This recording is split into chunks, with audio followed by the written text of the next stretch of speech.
जिनके जीवन के लोग जिनके जीवन में लोग अजीज होते हैं वे बड़े खुश नसीब होते हैं। हर पल जो खुशी के उत्सव मनाते हैं असल में वही लोग खुदा के करीब होते हैं। खुशियों भरे एहसास के इन शानदार पलों के बीच आज के सेवन विदाई समारोह की आप सभी को हार्दिक शुभकामनाएं। आज के समारोह के सूत्रधार माननीय श्रीमती मैडम सुकन्या जी, उनके परिवार के सदस्यगण, रिश्तेदार तथा उनके जीवन साथी आदरणीय जोगिंदर ठाकरे जी, हमारे विभाग की तरफ से हार्दिक अभिनंदन तथा बहुत बहुत शुभकामनाएं।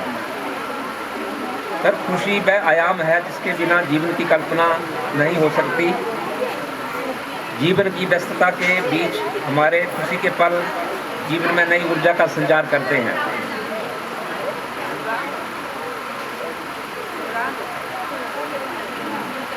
मैडम जी के बारे में थोड़ा सा उनकी जीवन जो सर्विस का कार्यकाल है थोड़ा सा मैं आपके सामने रखना चाहूँगा।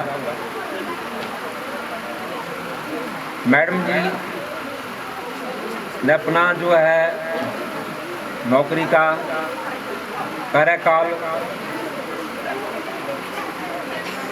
2 बार 1998 से राजकीय वरिष्ठ माध्यमिक चौरी से शुरू किया। इन्होंने अपने जो नौकरी की जीवन यात्रा शुरू की,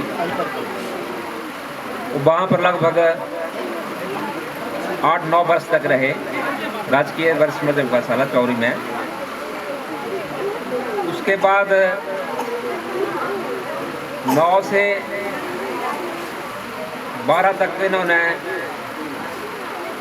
हमीरपुर बॉयज़ में रहे। 2-2.5 वर्ष का कार्यकाल उनका हमीरपुर बॉयज़ का रहा।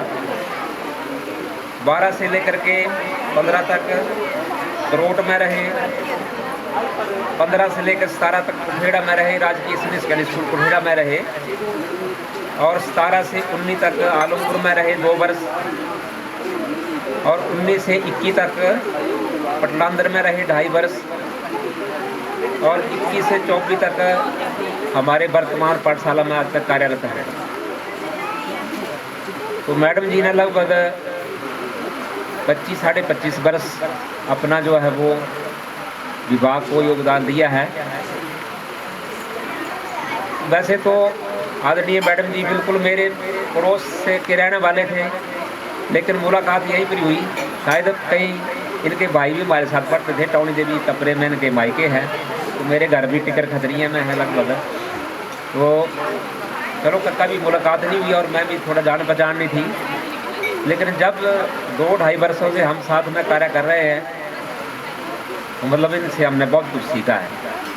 जैसे अभी करुण जी बात कर रहे थे कि मैडम जी का ये सिखाया हुआ है प्रोग्राम जो यहाँ पर परफॉर्मेंस दी बच्चों ने बच्चियों ने, तो इसमें तो इनका जवाब नहीं है। मतलब जो भी उनको कार्यक्रम हम सौंपते थे, चाहे वो कल्चरल एक्टिविटी से संबंधित था, चाहे वो पढ़ाई से संबंधित था या डिसिप्लिन से संबंधित था, तो इन्होंने बड़े मतलब सही तरीके से उसको धरातल पर उतारा है और बच्चों के प्रेरणा स्रोत रहे हैं।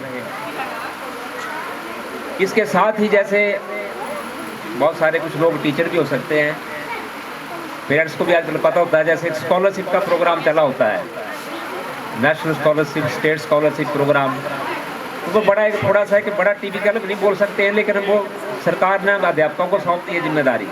बाकी वो बच्चों को अपना ये होता है कि अपने आप फॉर्म भरना पड़ता है, लेकिन हेल्प के लिए बच्चे जो टीचर जो वो हेल्प करेंगे। तो 1-2 साल से लगभग जब से हमारे आदरणीय प्रकाश जी थे यहाँ पर, रिटायर हो चुके हैं, इंग्लिश के प्रवक्ता, वो सीनियर थे।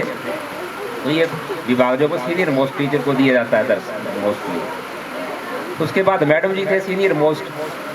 तो मैंने कहा कि मैडम जी थोड़ा देख लो कंप्यूटर। अब जैसे मैं भी लगभग पुराने लोग हैं, हम इतना कंप्यूटर में नहीं है पारंगत है, जितनी नई जनरेशन है हमारे से 10 साल जो बाद की जनरेशन है या 5 साल बाद की जनरेशन है, 15 साल बाद की जनरेशन है।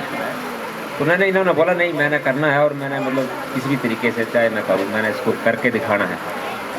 और मैं बोलता हूँ इतना परफेक्ट तरीके से और इतना टाइमली ना होना है हर एक बच्चे को टच किया, मतलब घर घर जा कर के बोला कि स्कॉलरशिप के लिए अप्लाई करिए। इसमें बड़ा काम होता है, कोई बोनोफाइड लाना पड़ता है जा करके घर से, कई बोनोफाइड नहीं बनाते हैं, इनकम का सर्टिफिकेट लाना पड़ता है, कई वो पुराने ले आते हैं 2-2 साल का। तो उन्होंने घर जा करके बच्चों को बोला और बनवाए सर्टिफिकेट, इसमें आपको फ़ायदा है और ये आपके फ़ायदे की चीज़ें हैं। तो मतलब और कंप्यूटर का भी इन्होंने कोशिश की सीखने की, और कुछ इस वर्ष तो उन्होंने अपने आप ही सबमिट किए फॉर्म वगैरह। तो मैं बोलता हूँ कि ये बिल्कुल हमारे लिए बड़े प्रेरणा के स्रोत रहे हैं मैडम जी, और इनके जाने का हमें तो बहुत खुशी तो ये है। चलो अपना कार्यकाल पूरा करके जब आदमी घर जाता है तो खुशी तो होती है, चलो कोई बेदाग घर में जा रहे हैं। लेकिन अब मैं हमारी संस्था के लिए तो ये बहुत ही प्रेरणा स्रोत रहे हैं, खास करके मेरे लिए। मैं तो उनको अपने बड़ी बहन समझता हूँ, क्योंकि ये तो मेरे साइड के हैं और बिल्कुल पारंगत हैं हर काम में, चाहे वो डिसिप्लिन से संबंधित है, चाहे गर्ल्स के संबंधित है, कोई क्वारी है या कोई झगड़ा हो जाता है कई बार, तो ये बिल्कुल बड़े सही तरीके से, जैसे पिछले हम दो महीने लगभग हमारी ड्यूटी रही इलेक्शन में, फ्लाइंग स्क्वाड में रहे हम लगभग 15 मार्च से लेकर के जब तक इलेक्शन नहीं हुए। तो मैडम जी ने 2 महीने स्कूल को बिल्कुल सुचारू ढंग से, मतलब पढ़ाई का टाइम था, पेपरों का समय भी था उस वक्त चला हुआ, तो कोई ऐसी कंप्लेन नहीं आई कि जिससे ऐसा लगे कि स्कूल जो हुआ से अवस्था फैल गई है। तो मैं समझता हूँ कि व्यक्ति की पहचान जो है उसके कर्मों से होती है। तो जब भी हम विभाग में आते हैं, तो किसी भी विभाग में आते हैं, चाहे नौकरी में है, चाहे कोई नेता बनता है, शपथ लेते हैं कि मैं शपथ लेता हूँ कि कोई ऐसी कार्रवाई नहीं करूँगा जो विभाग के विरुद्ध हो या लोगों की अपेक्षाओं पर खरा न उतरे। तो मैं समझता हूँ मैडम जी ने इसको बहुत अच्छे तरीके से अपनी ड्यूटी का निर्वहन किया है। अब ज़्यादा स्तुति करना मैडम को वैसे सूरज के आगे दीप के दिखाने के बराबर है। जो सामने है वो सामने ही है। बाकी बिल्कुल मैडम जी अभी तक स्वस्थ हैं, बिल्कुल अभी भी अपनी सेवाएं दे सकते हैं, ऐसा नहीं है। घर परिवार पूरा इनका, 2 बेटे हैं इनके, नितिन और रजत, दोनों मैरिड हैं। अगर साहब भी बिल्कुल ठीक हैं, कोई ऐसी समस्या नहीं है। वो मैं तो समझता हूँ कि जैसे अभी सरकार ने बोला है कि दोबारा आप अगर चाहें तो, सरकार ने बोला है कि अगर चाहे तो मतलब दोबारा रीएम्प्लॉय के लिए अप्लाई कर सकते हैं, लेकिन ये अच्छी क्या है वो ऐसा नहीं है, बाध्य नहीं है कोई भी। अगर मैडम दोबारा, क्योंकि अभी तक यहाँ मेरे ख्याल किसी के भी आदेश नहीं है, तो मैं तो यही कहूँगा कि अगर मैडम चाहें अपनी इच्छा से, वो सारे स्टाफ चाह रहा है कि अगर मैडम जी दोबारा थोड़ा अपनी सेवाएं दें तो अच्छा रहेगा संस्था के लिए भी, हमारे लिए भी। लेकिन चलो अब तो ये मैडम के डिसीजन के हम बात नहीं कर सकते हैं।